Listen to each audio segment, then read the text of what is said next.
오늘 하나님 말씀 제목을 이렇게 붙여놓았습니다.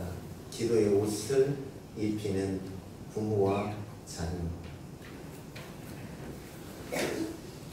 어느 날 아빠가 되고 엄마가 되었죠. 그리고 나보다 더 소중한 사랑스러운 아이들이 우리 품에서 자라나고, 그 무엇과도 바꿀 수 없는 그 소중한 가치를 가슴에 품고 마치 정원에 물을 주듯 사랑을 주고 꿈을 주며 그 아이들을 길러서 지금 어떤 아이들은 초등학생, 또 사춘기 청소년을 보내는 자녀도 있고요. 대학을 다니고 직장에 다니고 결혼을 해서 성인이 돼서 자녀를 낳은 자녀들도 있습니다. 여러분의 자녀들은 여러분 어떤 모습으로 오늘 살아가고 있습니까? 우리의 기대대로, 우리가 생각하는 대로 그렇게 우리의 자녀들이 잘 자라고 있을까? 우리는 자녀들을 볼 때마다 어린 아이면 어린 아이대로, 또 어린 아이들이 자라서 청소년이 되고 청년이 되고 성인이 되어갈 때 우리는 한 가지 아이들을 보며 생각하는 것이 있습니다. 나는 죄인이다. 그 지혜자는 말한답니다. 가짜 아빠는 매일 아이를 상대로 죄를 짓고, 진짜 아빠는 매일 아이를 위해 가슴을 치며 운답니다. 여러분들은 자녀를 보며 매일 죄를 짓고 있습니까? 아니면 그 아이를 상대로 참 안타까워 마치 죄인된 심정으로 여러분 날마다 울며 그 하나님께 기도하고 계십니다. 여러분은 어느 쪽일까요? 저도 돌아보면 가짜 아빠일 때가 참 많았던 것 같고요.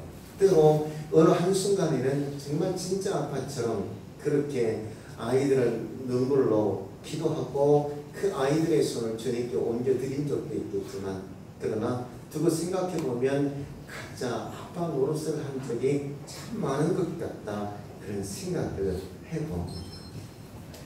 여러분, 오늘 본문 말씀 보면 마태복음 15장에 있는 이야기는 사랑하는 딸 아이를 위해서 예수님께 찾아와 눈물겹게 절실한 마음으로 기도하는 한 여인의 이야기가 소개되어 있습니다. 여러분, 이 여인은 아브라함의 후손이 아닙니다. 하나님의 특별한 선택받은 자녀도 아닙니다. 말 그대로 가나안 여인입니다. 이방 여인입니다. 그런데 그 여인이 그 딸아이를 위해서 하나님께 매달리고 있는 겁니다. 여러분, 두 번째 이야기는 사무엘상 2장에 있는 이야기인데, 아이가 없어 늘 그렇게 눈물로 성전에 올라가 기도하던 한 여인이 있었습니다. 그 여인이 한나입니다. 아이가 없어 성전에 올라가 눈물로 날마다 기도하던 여인이기에 이 여인이 피가 많은 여인인 것 같았는데, 근데 사무엘을 얻은 이후로부터 많은 아이를 얻었어요. 아들 셋을 더 얻었고요, 딸 둘을 더 얻었어요. 그러게 이때의 나이가 그렇게 많지는 않았던 것 같아요. 그 어렵게 성전에 올라가 눈물로 기도하고 얻은 이 아이인데, 이 아이가 점점 자라요. 그렇게 점점 자라나며 성경 기록하기를 하나님과 사람에게 은총을 더욱 받더라. 이 아이의 나이에 맞게 어린 아이 때는 어린 아이들대로, 이 아이가 청소년이면 청소년이었을 때, 또 청년이면 청년이었을 때 큰 나이에 따라 여전히 하나님과 사람 앞에 더욱 칭찬받고 은총받더라. 저는 이 말씀을 묵상하면서 여러분들에게 이렇게 말씀드리고 싶어요. 기도의 옷을 입히는 부모와 자녀가 되자. 오늘 본문은 두 가지 이야기입니다. 여러분, 부모는 자녀에게 기도의 옷을 입히자. 또 한편 자녀는 부모에게 기도의 옷을 입혀 드리자. 여러분, 이곳에는 부모이기도 하지만 자녀이기도 한 저와 여러분입니다. 저도 역시 마찬가지죠. 누구인가는 자녀예요. 그리고 누구인가는 부모예요. 이런 누구인가는 부모이기에 부모로서 자녀에게 기도의 옷을 입혀줘야 하고, 누구인가는 자녀에게 내 부모에게 기도의 옷을 갈아입혀드리자. 여러분, 우리는 어떻게 기도의 옷을 갈아입혀줘야 할까? 여러분, 주보에 있는 내용에 따라서 여러분, 제가 오늘 그다지 길지 않게 말씀을 드리려 합니다. 여러분, 첫 번째는 부모는 자녀에게 기도의 옷을 입히자. 기도의 옷을 입히자.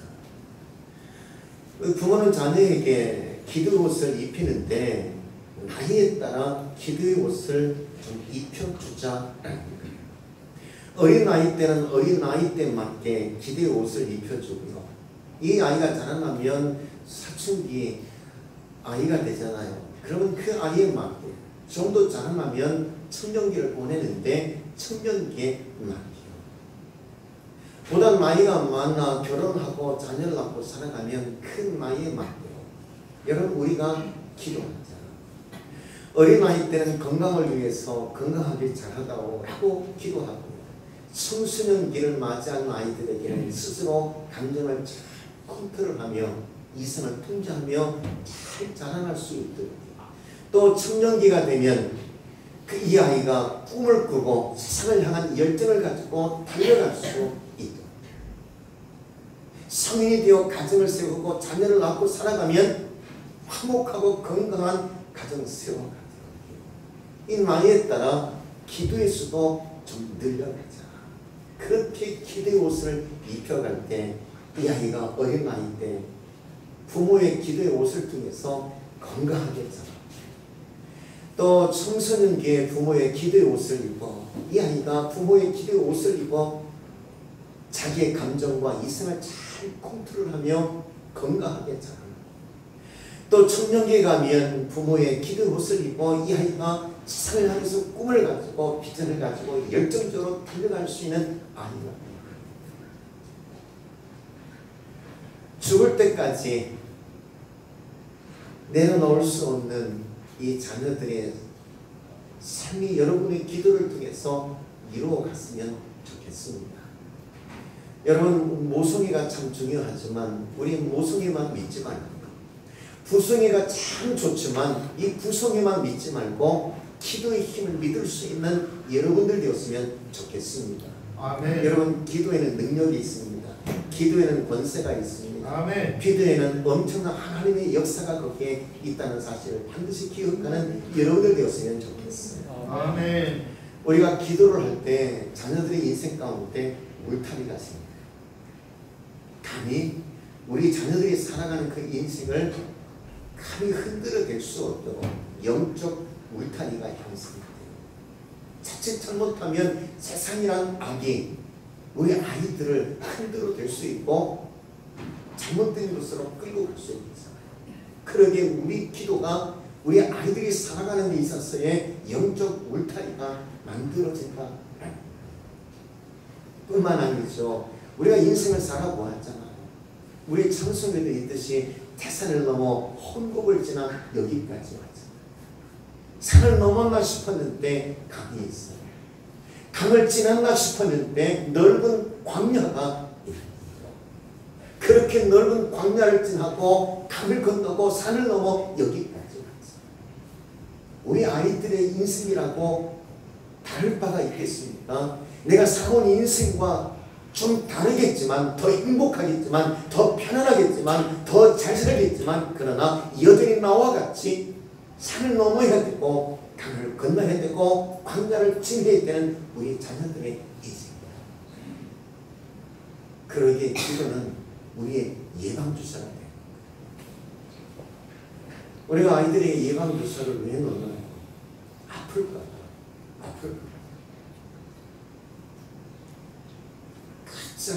갑자기 바이러스가 들어오면 꼼짝 못하죠. 비스미리 예방주사를 넣죠. 여러분, 우리의 기도가 우리의 자녀들의 미래의 예방주사가 되어 어떤 강을 만나고 산을 만나고 광야를 만나도 능히 넘고 건너고 지날 수 있는 야성적인 믿음과 세상 지축을 두고 뛰어갈 수 있는 거인들이 되기를 주의 이름으로 축원드립니다. 아멘. 성경은 말씀합니다. 예레미야 33장 3절에 너는 내게 부르짖으라 내가 내게 응답하겠고 내가 알지 못하는 크고 은밀한 일을 내게 보이라. 베드로전서 5장 7절에 말씀합니다. 너희 염려를 다 주께 맡기라. 이는 그가 너희를 돌보십니다. 스가랴 2장 1절 2절에 말씀합니다. 명령이 시행되어 날이 겨같이 지나가기 전 여호와의 진노가 너희에게 내리기 전 여호와의 분노의 날이 너희에게 이르기 전에 그리 할지니라. 여러분, 부모의 기도로 우리 자녀들을 세워가는 거예요. 그 인생의 울타리를 만들고 예방주사를 맞춰주는 거예요. 그래서 어떤 상황, 어떤 사건, 어떤 날을 만나든 능히 자가 품고 살아가는 꿈과 비전을 이루며 세상을 여러분 정복하며 꼬리가 아니고 머리가 되어 세상을 압도하며 살아갈 수 있는 여러분의 자녀들이 되기를 주의 이름으로 축원드립니다. 아멘. 하나님만 하실 수 있는 변화가 있어요. 여러분, 부모는 기대하지만 아이가 변하지 않을 수 있어요. 여러분, 세상에서 방황할 수도 있고요. 또 인생에게 꽉 막혀서 어찌할 줄 모를 때가 있어요. 이와 같이 길이 막혔을 때 자녀들이 인생을 방황할 때 좀 자녀들이 변했으면 좋겠다 싶을 때 하나님께 여러분 기도하십시오.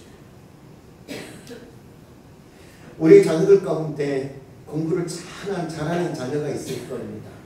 세상에서 잘 나가는 자녀들이 있을 거예요. 그와 같은 자녀를 할지라도 지속적으로 잘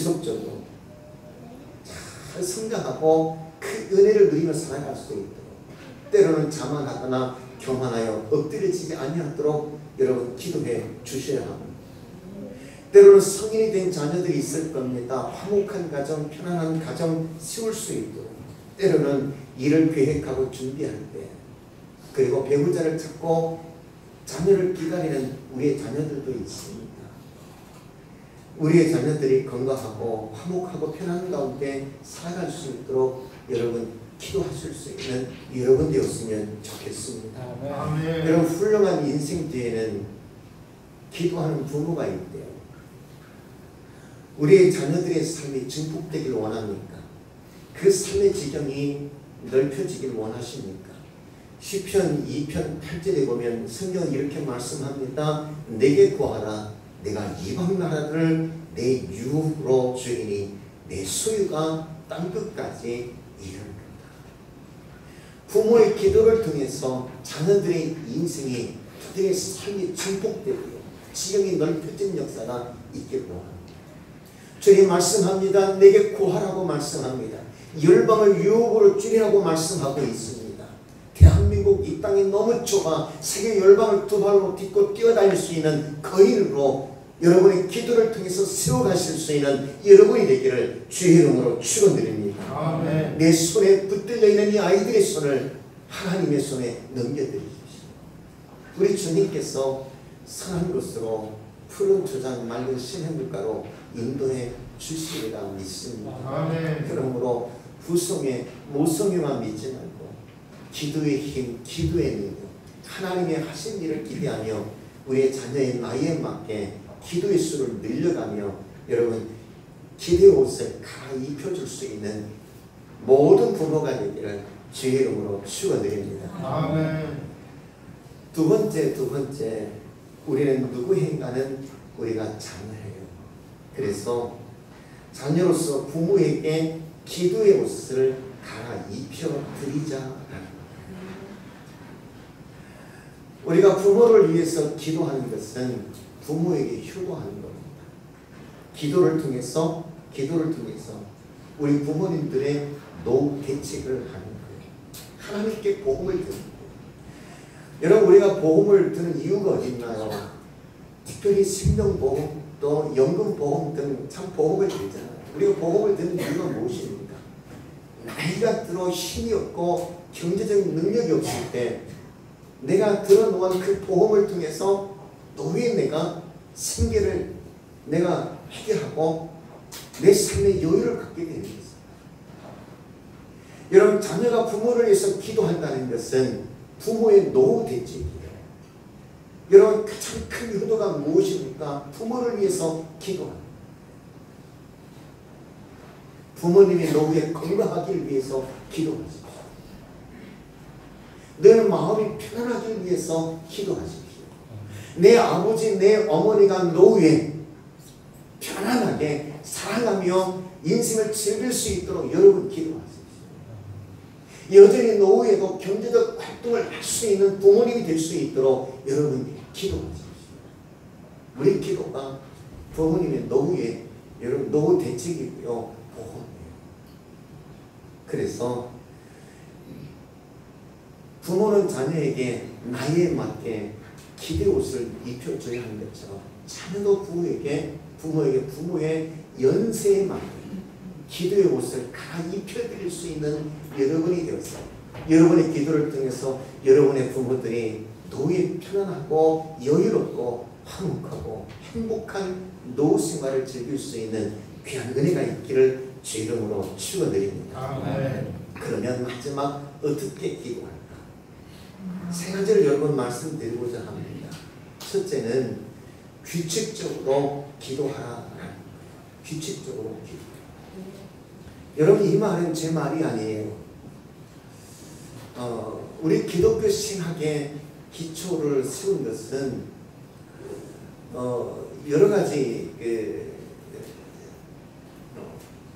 우리 신앙의 순조들의 신앙 고백으로부터 시작됐어요.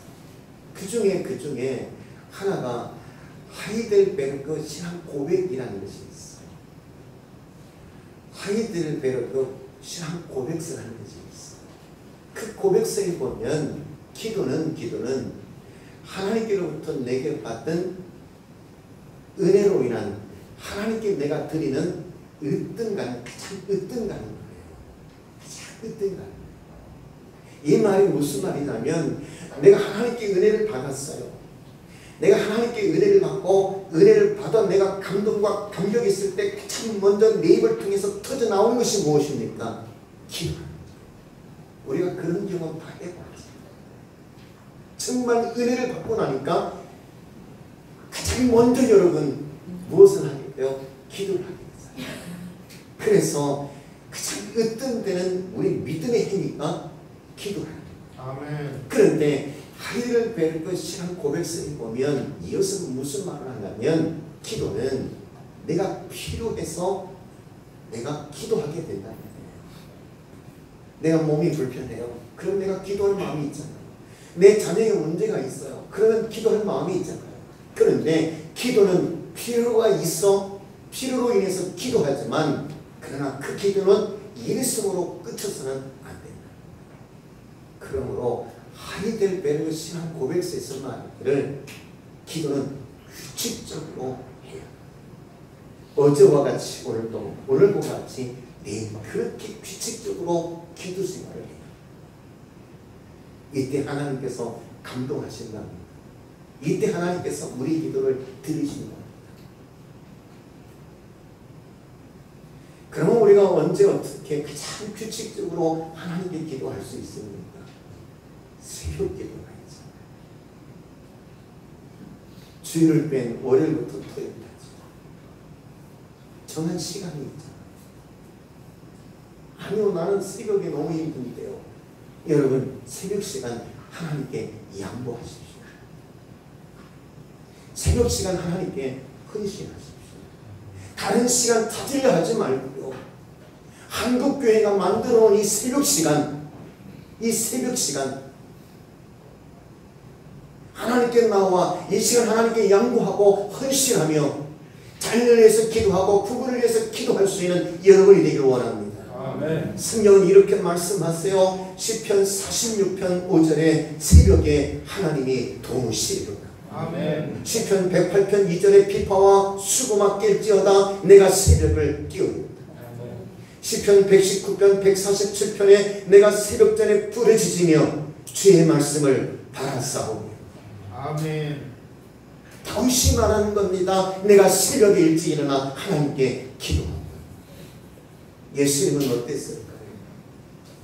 마가복음 1장 35절에 주님 말씀하기를 새벽 아직도 밝기 전에 예수께서 일어나 나가 한적한 곳으로 가사 거기서 기도하시니. 전도여행을 떠나기 전 새벽 미명에 일어나 주님은 기도하셨어요. 12제자를 부르실 때 주님은 새벽에 주님은 그와 같이 동뜨기 전 나아가 하나님께 기도했어요. 특별한 사건과 또한 하나님의 놀라운 일을 이루고자 하실 때 먼저 주님은 새벽 미명 하나님께 나아가 기도하셨어요. 여러분 주님처럼 다윗처럼 시편 기도와 같이요. 새벽 시간을 하나님께 양보하실 수 있는 여러분, 새벽 시간을 여러분이 하나님께 헌신하실 수 있는 여러분이었으면 좋겠어요. 아멘. 규칙적으로 정해진 시간 나오셔서 자녀를 위해서 기도의 옷을 입히고 부모를 위해서 기도의 옷을 입혀드릴 수 있는 여러분이 되시기를 주 이름으로 축원드립니다. 아멘. 여러분 두 번째는 성령의 도움을 받아 기도하자. 성령의 도움을 받아 기도하자. 에베소서 6장 18절에 모든 기도와 간구를 할 때 항상 성령 안에서 기도하고 이를 위하여 구하기를 항상 힘쓰며 여러 성도를 위하여 성령 안에서 기도하며. 왜냐하면 스가랴 12장 10절에 이렇게 말씀합니다. 간구하는 심령을 부어주니. 성령은 간구하는 영이에요. 우리 기도를 도우시는 하나님이시에요. 아멘.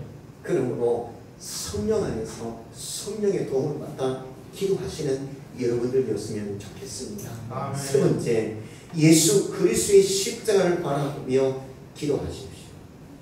여러분 성령께서 우리에게 오실 때 우리를 어디로 이끌어 가십니까? 예수 그리스도에게로 이끄십니다.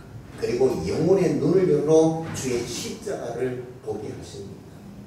여러분 모든 것이 무엇을 통해서요? 예수 십자가를 통해서 다 통하게 되어 있어요. 그러므로 예수 십자가를 통해서 성령도 예수 십자가를 통해서 하나님도 예수 십자가를 통해서 그 은혜로 예수 십자가를 통해서 하나님의 능력이 예수 십자가를 통해서 기도의 능력이 흘러 넘치게 되어 있습니다. 아멘. 어거스틴이 말해요. 하나님의 은혜는 믿는 자의 기도를 통해서 우리에게 흘러. 여러분 예수 그리스도를 바라보시며 성령 안에서 규칙적으로 하나님께 기도하심으로 여러분의 자녀에게 나이에 맞게 기도의 옷을 입혀주되 기도의 수를 끊임없이 늘려가시는 여러분들이었으면 좋겠고요. 아멘. 여러분의 부모님들에게 자녀로서 기도의 옷을 갈아입혀드려 연세에 맞게 기도의 옷을 갈아입혀드려 여러분 부모님에게 기도로 효도하셔서 노후에 정말 건강하고 행복하고 여유로운 인생을 살아갈 수 있도록 미리 보험을 들어주시는 여러분이 되기를 주의 이름으로 축원드립니다. 아멘. 기도하겠습니다. 하나님 감사합니다.